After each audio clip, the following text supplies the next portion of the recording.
This Kirill Kaprizov story is starting to heat up a little bit with multiple reports out there that Kaprizov has turned down 8 years at 16 million per. And I believe the GMs are getting together, and Bill Guerin was asked about it. He said no comment, kind of not getting into it, which would suggest to me if it was a fraudulent report, Bill would come out and say that's bogus, hasn't turned anything down, nothing's. We're not getting into it publicly, but we're still all good. The fact that he kind of no commented things, that would suggest that this probably happened, that this guy turned down the largest contract in the history of the sport. Awfully difficult for me not to walk away from the player or contemplate it if it's a no to that ask. Right. Like what else do you think you're getting? Yeah, like what can Kaprizov think he's getting? Right. Like the owner a week ago said, we can have a historical contract on the, on the rise here with our player. And if it's presented and it's a no, I'd have a difficult time not saying, we're not going one penny higher. So what are we going to do here with this guy? It's a long, like you're buying a lot of money or a lot of years from him in that. Like 16 million, was it be a massive deal? Hasn't won squat, Jamie, and it's the highest contract in the history of the sport. And he says no. It's just that's a no for me. But is winning, like, now you're just going, okay, well, so any player who hasn't won doesn't get paid anything? Well, that's not – I don't think that's the point. It's more about how does he have that kind of leverage, Noodles, is what I would suggest. Yes, winning is one thing, but also we're talking he's never won a Hart. He's never won an Art Ross. He's never been up for the Hart. He's never been up for anything. Like he's a really good, talented player, a winger that is good, really good player, great player. But, he's not Draisaitl, McKinnon, McDavid, Matthews, Barkov. I could go on and on and on. I think there was a time 2 years ago he was top 5 or top 10 in our TSN ranking? Like, I think he's might have been top player. 10, but 16 sheets, man. Listen, I'm not like, how am I defending somebody saying no to 16? That's what I'm saying. I think it's more if this is true, if he turned that down, my radar would be going off that he's telling you he's out of Minnesota.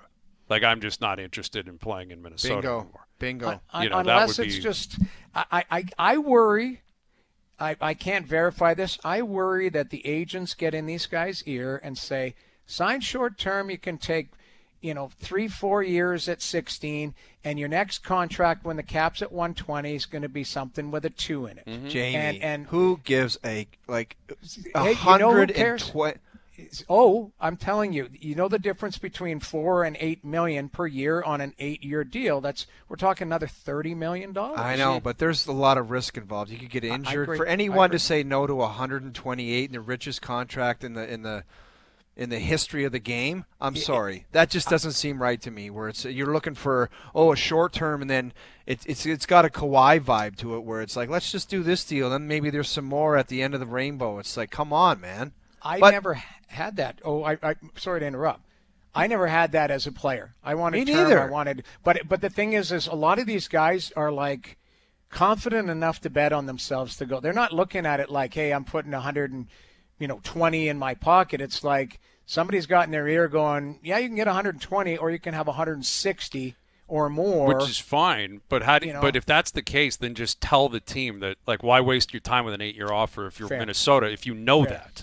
Yeah. That's where I would be frustrated. Where if that's your right, go ahead. If you want a 2-year deal, go ahead. But then say it's a 2-year deal. Like, why are you negotiating an 8-year deal and be like, no, not enough? Maybe he thinks he can get $17 million. Maybe he thinks they're so desperate it'll be 18. Like it could be. But Minnesota's a market that has really struggled to have stars, to keep stars. I think Kaprizov knows that. He's a great player. That's not what we're saying. But Marner was a great player, and he signed an 8-year at $12 million. This guy's going to get $4 million more a year than Mitch. That's the one thing that we are going to look back at of guys who signed long-term deals. 3-4 years from now, you're going to go, that's a pretty damn good bargain. That's the nature of it. You're right, Noodles. You're 100%. Here, I'll give you. Forget Mitch. Look at Willie. Willie signed for 11, I think it is, and it was like, man, are you nuts? Like Willie's at 11 million. Kaprizov's getting 17. He's not a $6 million more player than William Nylander. 16. Sure. But I'm saying if he's turning down say 16, I'd presume he thinks he can get more. But let's say it's 16. Let's say he accepts it. $5 million more than Willie? I don't think so.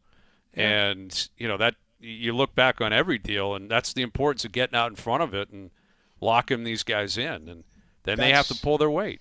Right? They got to play. They got to perform. They got to win. And we talk about it all the time. Who's the next man up? And they're just leapfrogging each other. And it's been a long time since the prices have gone up in hockey. I was, in our group text, I was throwing out like things changed in basketball, things changed in, baseball, football, different sports, different, financial situations. But hockey's been pretty stagnant for years. And now you're seeing the step ladder kind of open up here a little bit.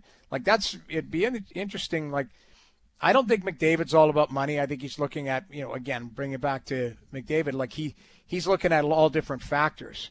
I don't know what Kaprizov's looking at. Is he looking at Bill Guerin and saying, go get this, go get that? Or is he just maxing out going, if I'm going to be in Minnesota, different market, believe me, I played there. I know the cities well. I know everything about that organization. But it's unique, right? And you talked about it. They haven't had a lot of superstars. They have Aaron Gabrick, who they drafted and developed. He was 18 when he joined the team. Like, they haven't had blue-chip guys. He's their guy. They have to – it's blank check for him. Well, and that's what they've done. This is effectively a blank check. And if the report's accurate, he said, no, thank you. Like, there's no bigger blank check than 8 years, $16 million per. You know, it's just an outrageous contract offer if he's turned it down.